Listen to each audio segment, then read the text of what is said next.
How do you lead when the world refuses to follow you? Vernon Baker was a soldier, a black man in a white man's army, a patriot in a country that questioned his worth. And in one of the most brutal battles of World War II, he made a decision that would define not just his legacy, but the legacy of an entire generation. This is the story of a man who fought two wars, one against the Nazis, the other against the deeply embedded racism of his own homeland. He wasn't supposed to be an officer. He wasn't supposed to survive Castle Aghinolfi. And he certainly wasn't supposed to receive the nation's highest military honor.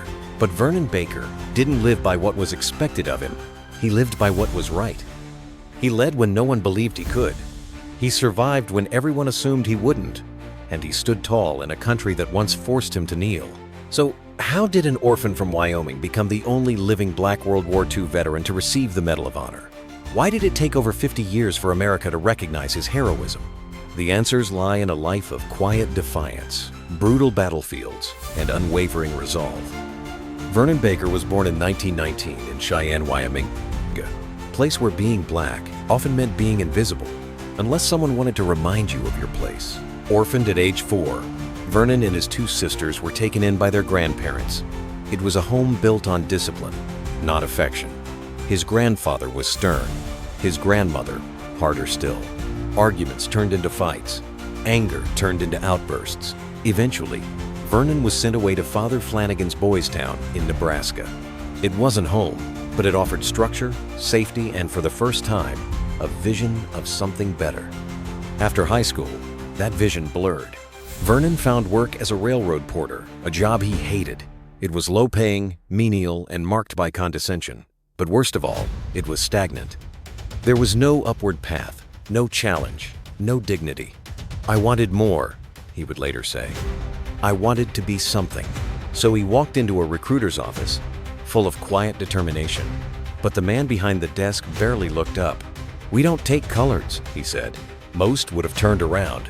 Vernon didn't. In June 1941, he tried again.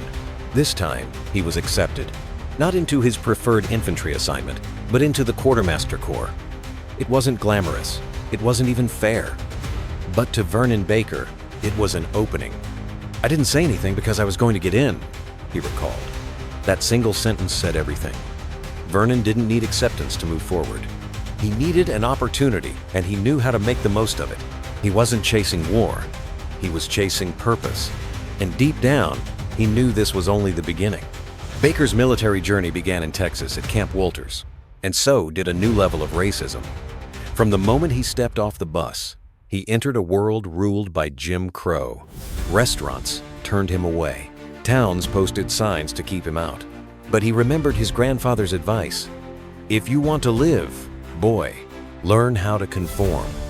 So he kept his head down, learned quickly, did the job well. His unit, the 25th Infantry Regiment, was eventually moved to Geiger Field in Spokane, Washington, then to Fort Huachuca in Arizona. It was there, in October year 1942, that Baker was recommended for officer candidate school. At first, he hesitated. As a supply sergeant, he had it easy, low stress, low stakes. "I had it made," he said. But comfort couldn't compete with conviction. After 13 grueling weeks at Fort Benning, he graduated as a second lieutenant on the 11th of January, year 1943. He was assigned to lead a weapons platoon in the Segregated 370th Infantry Regiment of the 92nd Infantry Division. He was no longer just serving, he was commanding. And though most officers in the division were white, Vernon Baker would soon prove he had something even rarer than a title, the respect of his men. Italy, year 1944. The war was grinding forward, inch by inch, through mud, bullets, and blood. Vernon Baker's unit, the 370th Infantry Regiment of the 92nd Division, landed in Naples to join the Allied effort to push north through the brutal terrain of the Gothic Lineone of Germany's last, strongest defensive barriers. This wasn't the war you see in movies. It was chaos-dense forests, unforgiving hills, freezing rain, and an enemy who had every advantage. But Baker quickly proved he wasn't just another soldier. On nightly patrols, he showed courage and clarity under pressure. His men began to trust him, not because he outranked them, but because he earned it. Then came October. Baker's squad tried to capture a hilltop house, Almost immediately, they were ambushed. 3 of his men were killed, and Baker himself was shot. He spent 2 months in a hospital in Pisa, watching the war continue without him. When he returned to duty in December, the situation had changed. He was now the senior officer.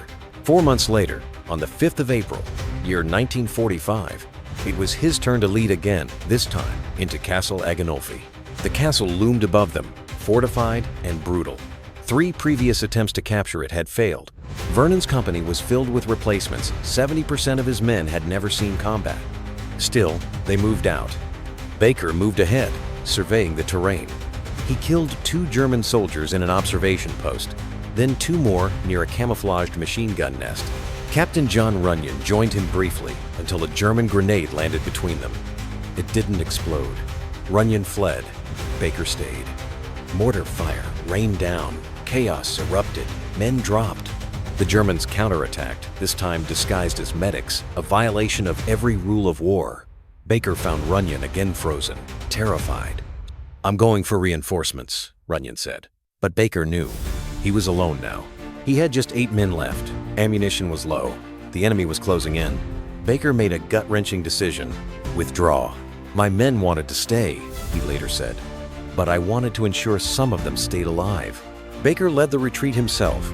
He crawled through gunfire, threw grenades with terrifying accuracy, destroyed 2 machine gun nests, and cleared a path for his men. 2 more soldiers died during the retreat. By the end of the 12-hour battle, 19 were gone. But thanks to Baker, some lived.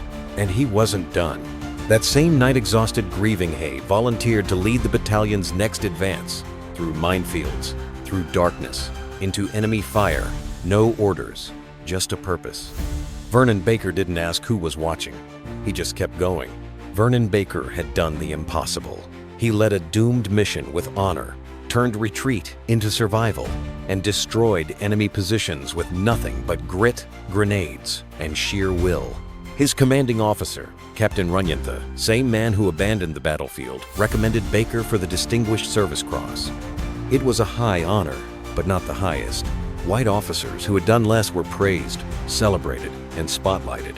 Baker's award came quietly.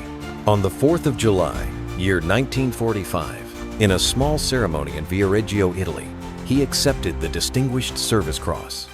Around him, white officers were awarded lesser medals, but were given the place of honor. Baker stood silently, humbly, and with grace. He didn't complain. He never did. After the war, Baker continued to serve. When the Army finally desegregated, he was chosen to lead an all-white airborne division company, a rare, groundbreaking moment of respect. But the Medal of Honor, the nation's highest military award, never came. It vanished into silence. Years passed, then decades. His heroism became a footnote. But history has a way of resurfacing. In the 1990s, a military review began. Hidden files were reopened, witnesses were called, and America began to confront a truth it had buried for far too long. In 1996, after decades of silence, the U.S. Army finally acknowledged what had long been denied. Vernon Baker, along with 6 other black soldiers, had earned the Medal of Honor in World War II, but were never awarded it due to racism. On the 13th of January, year 1997, in a solemn White House ceremony, President Bill Clinton presented the Medal of Honor to the families of the 6 deceased recipients. Only one man was there to accept it in person, Vernon J. Baker. He stood straight in his 70s, tears quietly falling as the medal was placed around his neck. "This is for the guys who didn't come back," he said. It wasn't about vindication, it was about remembrance. After retiring from the Army in 1968, Baker served the Red Cross for over 20 years. He also helped build the foundation of the National WWII Museum, ensuring that black soldier stories would not be forgotten again. He died on the 13th of July, year 2010, but his legacy never did. His story lives on in exhibits, documentaries, and classrooms. And through it, Vernon Baker continues to lead, showing us that real heroes don't just fight enemies, they change history. Subscribe for more untold stories of real-life heroes.